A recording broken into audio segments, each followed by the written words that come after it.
Tere tulemast kuulama Inspiraatorid podcasti. Mina olen Sigrid Säga ja igal nädalal toon sinuni enda mõtteid või pean vestlusi erinevate inspireerivate inimestega, kes jagavad praktilisi tööriistu ja strateegiaid, mille abil sina saad kasvatada oma sissetulekut ja positiivset mõju teiste eludele. Ja kui sa tahad osaleda meie podcastide salvestusel laivis, siis liitu ka meie Inspiraatorid nimelise Facebooki grupiga, mille lingi leiad podcasti kirjeldusest. Ja siit tuleb meie tänane episood.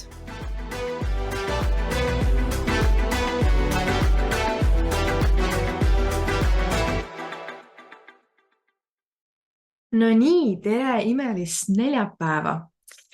Tänane teema tegelikult tuli minuni läbi selle, et meil on varsti tulemas emadepäev.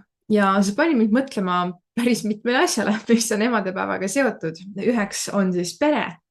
Ja ma mõtlesin, et ma jagan täna natukene hoopis teistmoodi teemana seda, et millised on olnud teatud omadused, mida ma nüüd näen tagant järgi, et tänu sellele, et meil peres oli ettevõtjad, nii mu ema kui isa, teatud hetkest, mitte alati, aga et see mõjutus, mida see tõi kaasa minule kui lapsele, siis, kes selles keskkonnas üles kasvas.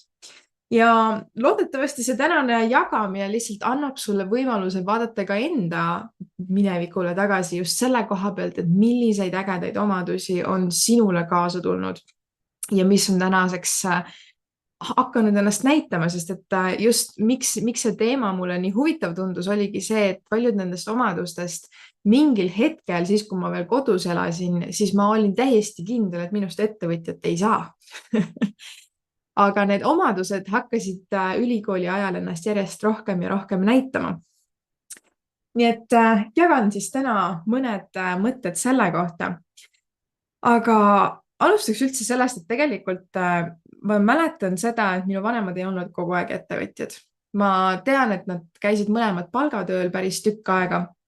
Ja kuigi nüüd teades, et isa ikkagi oli ettevõtjaga kõrvalt ja tegi enda asju lisaks sellele, et ta oli ikka palgatööl, siis mingist hetkest, see muutus oli päris suur, mingist hetkest olid mõlemad nii-öelda siis täiskohaga ettevõtjad oma asjades. Et see protsess, mille ma nagu lapsena, mida ma kõrvalt nägin, loomulikult tagantjärgi tundub nagu arusaadavam, aga mõjutused nendest hetkedest on siiski väga tugevalt esile tulnud. Nüüd üks võib-olla esimestest omadustest, mis hakkas ennast näitama, oli tegelikult see, kuidas meie vanemad julgustasid meil katsetada asju. Eks loomulikult seal alati nagu on neid kohti ka, kus tuleb see vanemluse nii-öelda justkui see kartlikkus sisse ja sa tahad nagu hoida. Aga see on üks asi, mida ma mäletan, vähemalt mida isa rääkis mitmetel hetkedel minu elus, on see, et vahepeal tuleb tegutseda ja ka läbi kukkuda. Et see julgus, ehk siis see omadus, mis ma tunnen, et ma sealt kaasa sain, oli julgus katsetada teadmata, mis tegelikult võib olla see 100% tulemus. Samal ajal ma tean, et see omadus võttis päris palju aega, et ennast näidata, sellepärast, et selle kõrval noorena olin ma väga selline korralik viieline õpilane, mis teiselt poolt tõi mulle väga palju eksimishirmu kaasa. Ja see eksimishirmu kaasa toomine võib-olla, see oligi rohkem seotud võib-olla siis akadeemilise koha pealt, aga see kandus ka sealt üle ja ma mäletan seda, kui ma olin 15-aastane, siis see oli see koht, kus mina loen, et sealt sai alguse minu enesearengu teekond ja nagu üldse see, et minust sai alguse see, kes ma olen täna. Sellepärast enne seda olin ma tõesti see viieline ja ma lugesin ühte raamatut. See raamat oli Robert Kiyosaki raamat, mitte see, mis tema kõige tuntum on, vaid hoopis selline raamat, nagu et miks viielised õpilased töötavad kolmeliste õpilaste heaks ja neljalised riigi heaks. Et selline pikk pealkiri oli sellel raamatul. Ma mäletan raamatupoes, kui ma seda raamatut nägin, olles ise nagu puhas viieline õpilane, ja mingil määral ma tundsin ikkagi uhkust sellega, et mu vanemad on ettevõtjad ja see pealkiri kuidagi lõi mind valest kohast või kuidagi hakkas häirima, nii et selle trotsiga ma ostsin selle raamatu ära ja ma lugesin selle raamatu läbi, et mis siis on, et raudselt minu kohta ei käi. Aga lõpuks ma sain aru, et käib küll. Ja kui ma jätkan sellisel viisil mõtlemist, nagu ma olen mõelnud siis selle viielise õpilasena, millega tuleb kaasa, siis sealt tuli nähtavale kõik see eksimise hirm ja nii edasi. Ja ma sain aru, et mul tuleb lihtsalt muuta oma vaatepunkti edasi minnes elule natukene. Et minust saaks päriselt siis see ettevõtlik nii-öelda inimene, kellel on julgust katsetada ja julgust ka ise otsuseid teha ja vastutust võtta. Et see oli minu jaoks see alguse koht, kus ma päriselt hakkasin teadlikult seda kõike looma, aga ka siis ma mäletan, et kui ma läksin sellesse nii-öelda enesearengu protsessi sisse, siis jällegi, kuna Robert Kiyosaki raamatud olid esimesed, mida ma lugesin päris mitmeid, siis sealt, eks ju, tuli välja ka need erinevad inimtüübid, et meil on palgatöötaja, meil on ettevõtja, meil on investor. Ja minu peas oli tõesti nagu see kinnisidee, et ei, et nagu ettevõtjad minust nii või teisiti nagu nii ei saa, sest et ma teadsin oma piiranguid, ma olin väga tagasihoidliku suhtlemisoskusega, ma võisin küll hea peaga olla, aga inimestega, enda vanustega suhtlemine oli täiesti raketiteadus minu jaoks. Et see ei olnud üldse asi, milles ma tundsin ennast enesekindlana. Ja siis ma olingi, et okei, et minu tuleviku tee rikkuseni on siis, et ju ma siis olen investor. ja see huvitav on sellele tagasi mõelda, sest et vaata, kuidas läks, eks ju. Et tänaseks ma näen, et just ettevõtlus on see pool, mis tegelikult mind hästi palju avab. Niisiis, ehk siis see esimene omadus, mis hakkas hiljem ennast natukene näitama, aga ma arvan, et see ei oleks saanud esile tulla, kui mul ei oleks olnud vanematelt seda eeskuju just ettevõtluse näol, et julgeda katsetada, julgeda teha vigasid.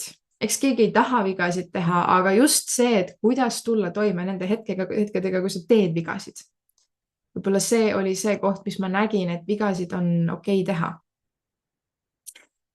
Nii, teine selline omadus, mis hiljem samamoodi tegelikult juba nagu tuli ka natukene välja, on vastutuse võtmine. Vastutuse võtmine hoopis teisel tasemel, kui seda on nii-öelda see klassikaline palgatöötaja mõtteviis. Ja see vastutuse võtmine tegelikult suuremas osas väljendus see, et me võtame tihtipeale, võib-olla me võtame vastu selle, mis on meie vastutus, ehk siis mis on otseselt seotud meie tegude järel tekkivate tagajärgedega, eks ju.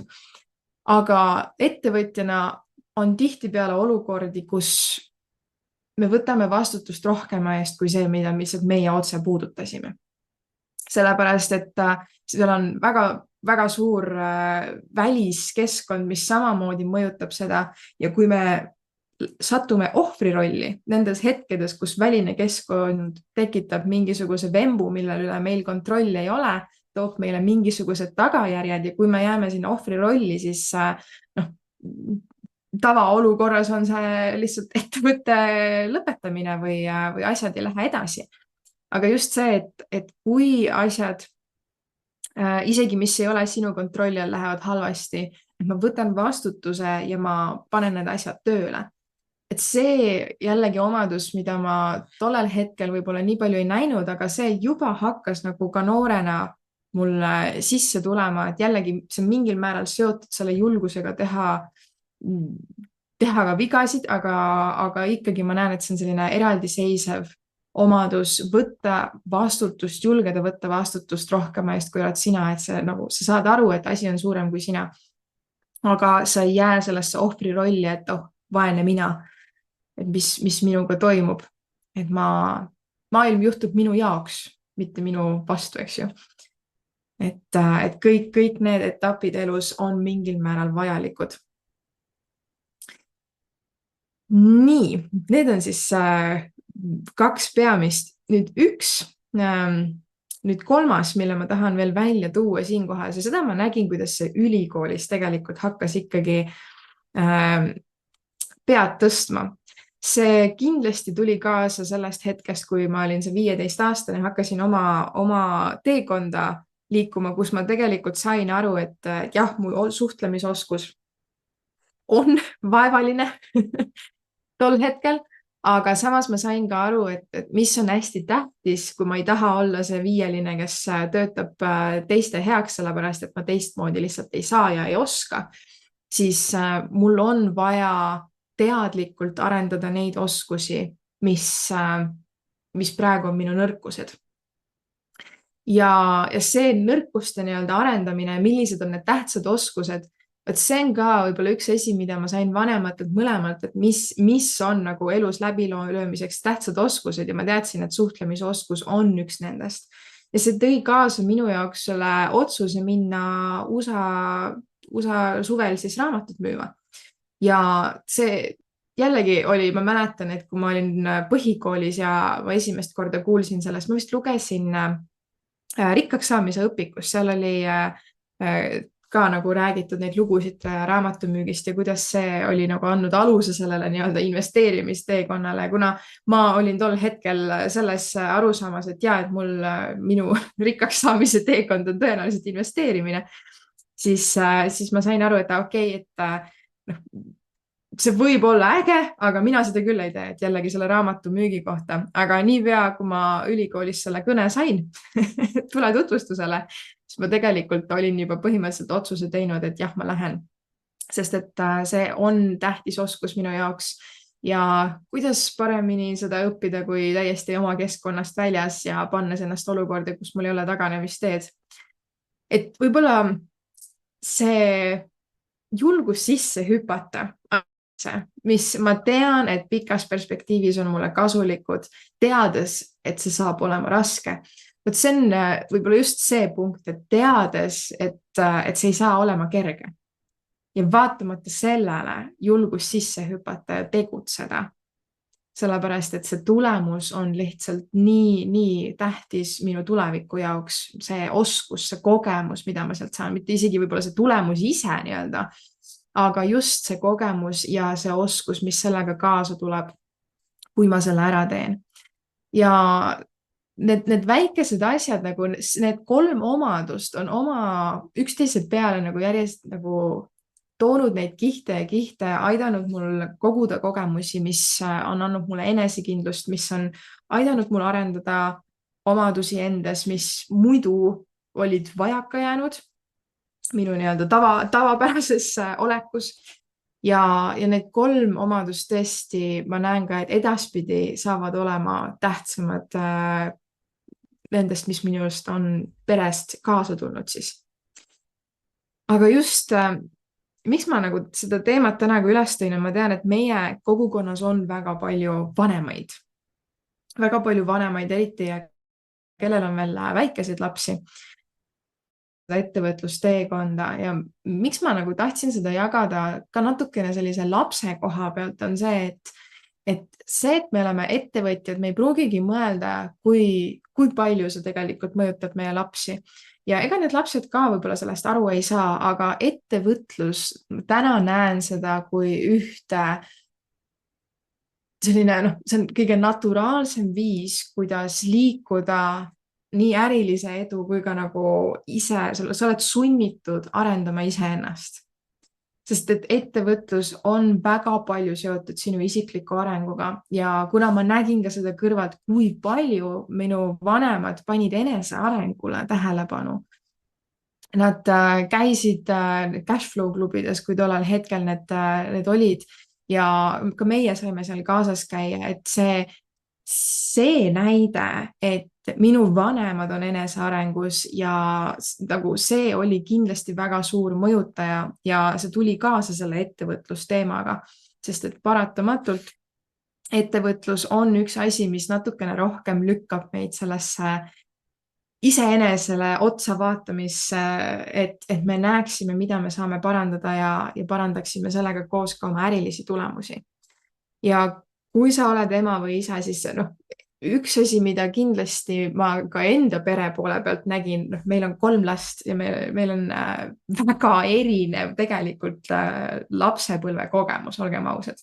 Ja kas meie kasvatus oli siis väga palju erinev? Ei olnud nagu mina, eks ju, olen Agnesest peaaegu 2 aastat vanem, aga Agnes tegelikult 4 aastat tagasi oli see, kui ta tuli minuga sellesse ettevõtlusesse sisse, alguses nii-öelda mitte tahtlikult tulla nagu ettevõttesse ja ta tuli palgatöötajana, kus ta sai lihtsalt tasu, aga temal lõid need välja siis nii-öelda ütleme 4 aastat tagasi, samal ajal kui sellel hetkel, kui see toimus, tundus, et see kõik nagu voolab maha, et tal on nagu mingisugune vastureaktsioon sellele ja võib-olla kas sinu peres on lapsi, kes reageerivad sellele väga teistmoodi ja mida me nägime lihtsalt sellest olukorrast ongi see, et mõni laps võib võtta selle väga tugevalt omaks, nagu mina võtsin, ma lihtsalt neelasin kõike seda, ma läksin kõigega sellega kaasa ja ma teadsin, et mu vanemad on väga rõõmsad selle üle, et ma kogu selle enesearengu ja rahalise hariduse ja selle poolega nagu kaasa läksin. Aga samas paratamatult sul võib olla peres lapsi, kes ei tule sellega kaasa või tunduvad nagu täiesti eraldiseisvad, et või ta veel hullem on see, et tunduvad, et nad on risti vastu põiki kõigile, kõigele, mida sa räägid. See ei tähenda, et nad ei saa neid positiivseid omadusi tegelikult alateadlikult endaga kaasa. See võib lihtsalt väljenduda hiljem. Ja mis on tähtis selles kohas, ma arvan, et see oli ma muidugi teistmoodi ei tea, aga ma arvan, et see oli õige otsus sel hetkel, et ei tohi suruda. Et jah, seda kõike nagu saab ilusti voogavalt tutvustada. Ma arvan, et kõige parem asi selle juures oligi lihtsalt eeskuju.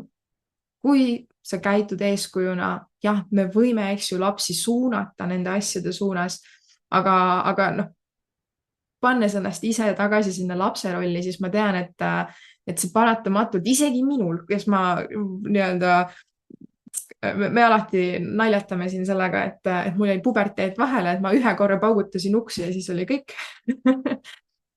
Et isegi nagu minul, kus ma olin hästi rahulik teismeline, siis ma tean seda, et kui keegi oleks nagu surunud midagi peale, siis paratamatult see trots tuleb sealt ikkagi vastu. Tahan ma seda või ei, tol hetkel nagu selles teismelise peas on raske teha ratsionaalseid otsuseid ja nii-öelda olla üle sellest trotsist, mida selline liiga suunav juhtimine võib tekitada. Et lihtsalt eeskuju, lihtsalt elada seda, mida tahetakse ka edasi anda ja näidata neid omadusi tegevuses. Ja see on võib-olla ka see hea koht vaadata nagu otsa sellele, et mis viisil sa väljendad neid omadusi iseenda juures, mida sa tahad ka, et lastele edasi kanduksid, et nad näeksid, kuidas see toimiks. Et need 3 omadust, mis ma välja tõin, et see julgus katsetada, see julgus võtta vastutust ja julgus sisse hüpata ka siis, kui sa tead, et asi on raske, et see teekond ei ole lihtne. Lihtsalt sellepärast, et sa tead, et see on sinu jaoks vajalik ja kasulik ja pikas perspektiivis on see sinu elu kordades paremaks tegeb. Et need 3 omadust, ma arvan, et me kõik saame seda elada ise ja läbi selle ka seda näidata. Ja ma räägin siin täiesti sellest kohast, kus mul endal lapsi ei ole. Ma räägin tegelikult läbi sellest, ma mäletan nii hästi seda, kuidas ma lapsena, ma olin hästi empaatiline. See tähendab, et ma olin tihtipeale oma peres nii-öelda see tõlk. Ma tõlkisin nii oma õde ja venda vanematele kui ka vastupidi oma vanemaid siis oma õele ja vennale. Ja vahepeal isegi vanemaid vanematele ja vennale ja õele tekkis see nii-öelda, et ma olin nagu igat viisi tõlk ja ma mõistsin, mis reaktsiooni mingisugune nii-öelda sõna või lause tekitab teises pooles. Ja mul oli see kinnisidee, et kui ma saan täiskasvanu, siis ma kirjutan raamatu selle kohta, kuidas lastega rääkida. Ma olin nii kindel, et ma tean seda väga hästi ja tollel hetkel lapsena olles see tõlk ja mõistes nagu seda mõlemat osapoolt, siis mul oli nagu väga selge pilt sellest, et kuidas ei tohi. Aga kuidas ka tegelikult läheneda sellele. Aga jällegi usun, et see vanema vaatepunkt kindlasti muudab ka minu jaoks väga palju, aga see, mida ma jagan, on siis just selle tütre vaatepunkt ja nii-öelda inimene, kes väga tagasi vaatas, ma näen, et väga mitmeid asju, mis ma täna teen, ma olin täiesti kindel, et ma ei tee. ja olin kategooriliselt nii otsustanud, et kõik, mida me saame lapsepõlvest kaasa, see tuleb meiega see võib avalduda hiljem, täpselt nagu meil oli näiteks Agnesega ja ei tasu suruda, lihtsalt eeskujuna käituda. Selline jagamine siis täna. Tundsin, et emadepäeva eel ma tahan selle jagamise teha ja ma annan sulle võib-olla siit ühe väikse mõtte ülesande endale kaasa. Mis on sinu jaoks, kui sa nüüd tagasi mõtled, mõned oskused, mida sa võib-olla isegi alguses võisid näha negatiivsena? Mingisugune omadus või oskus, mis sa said lapsepõlvest kaasa, aga sa nüüd näed selle kasulikkust. On olnud ka neid oskusi või selliseid omadusi enda juures, mida ma olen väga pikalt pidanud negatiivseks, pidanud mind nii-öelda siis alla tõmbavaks.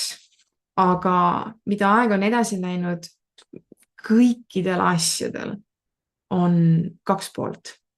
Et see on täpselt see mündi metafoor, et kui sa näed milleski ainult halba, siis tea, et sellel mündil on ka teine pool. Ja see on alati positiivne, sest et tasakaal alati eksisteerib meie ümber. Tasakaal on alati olemas. Mis meid tasakaalust välja viib, on see, et me keskendume liiga palju mündi ühele poolele. Aga kõigele heale on mingisugune see vastaspool ja kõigele halvale on alati olemas hea pool, mis on tasakaalus sellega.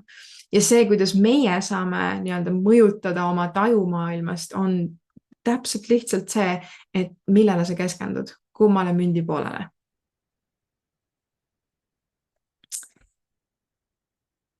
Aga sellega ma tänaseks tõmbangi otsad kokku. Toon ka veel välja, et kui on üks püha, ma tavaliselt me ei saada kirju välja, me ei tee mingisuguseid kampaaniaid pühade ajal, aga on üks püha, kus me oleme just regulaarselt teinud ka kampaania ja ka seekord on meil emadepäeva sooduskampaania. Et meil kõigilt kursustelt on siis nädala lõpuni -30% soodustust sooduskoodiga EMA30. Et kui sa tahad vaadata, mis kursused meil nähtaval on, siis ma panin selle lingi ka siia videokirjeldusse. Seal on tõesti see väljakutse loomise kursused, seal on süsteemide loomise kursused, aga tehnilised abivideod on seal täiesti nähtavad ja erinevad väljakutsed, mis meil on olnud, on ka siis võimalik kogu selle väljakutsete sisu ja VIP-iga endale osta siis soodushinnaga. Nii et nädala lõpuni on ka see võimalus, et toetada seda mõtleks väga perekeskset püha, mida mina näen, et tasub tähistada, meelde tuletada, mida head meie vanemad on meile andnud ja eriti just ka meie emad. Nii et mõnusat emadepäeva nädalavahetust ja kohtumiseni juba järgmisel neljapäeval. Tšau! Kui sa said sellest osast väärtuslikke taipamisi, siis kindlasti jaga seda podcasti osaga kellegi teisega, sest üheskoos saame me aidata rohkematel inspiraatoritel oma teekonnal edukad olla.